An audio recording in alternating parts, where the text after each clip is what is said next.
Hello बच्चों, आइए देखते हैं प्रश्न। कह रहा है कि आधारभूत अनुपातिक प्रमेय थेल्स प्रमेय का कथन लिखिए। हमें इसका कथन लिखना है। तो सबसे पहले तो हम क्या करेंगे, यहाँ पे मुख्य अवधारणा लिखेंगे। मुख्य अवधारणा। तो ये क्या होगा इस प्रश्न के लिए? तो देखिए हम क्या करते हैं, एक त्रिभुज बना लेते हैं। ये हमारा क्या है, त्रिभुज है, जिसका हम नाम दे दे रहे हैं ए बी सी। अब हम क्या करते हैं, बीसी के समानांतर एक रेखा खींच रहे हैं।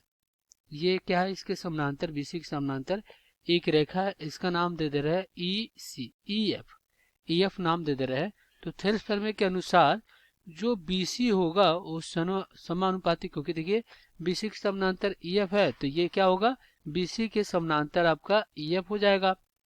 अब जब ये समानांतर होगा तो यहाँ पे जो ए बी और ए सी भुजा है उसको दो समानुपात भागों में, तो ये बराबर समानुपातिक बराबर भागों में क्या करेगा, विभाजित करेगा। ई एफ रेखा ए बी और बी सी को, जो ई एफ है वो क्या करेगा, ए बी और ए सी को समान अनुपात में विभाजित करेगा। यानी क्या करेगा, जो भुजा ए बी है और ए सी है इसको समान अनुपात में विभाजित करेगा। तो इस प्रकार ये क्या हो जाएगा, ये हो जाएगा ए ई बटा में बी ई बराबर में ए एफ और बटा सी एफ। तो अब हम क्या करेंगे, दिए गए प्रश्न को हल करेंगे। तो यहाँ पे लिखेंगे थेल्स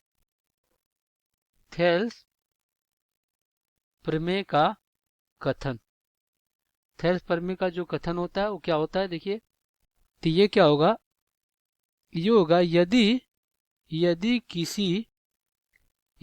किसी त्रिभुज के किसी एक भुजा के किसी एक भुजा के किसी एक भुजा के समानांतर किसी एक भुजा के समानांतर एक रेखा खींची जाए, एक रेखा खींची जाए एक रेखा खींची तो वह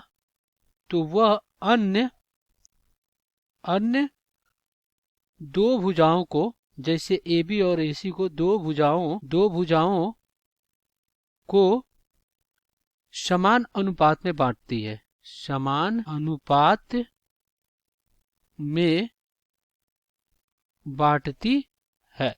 यही हमें बताना था।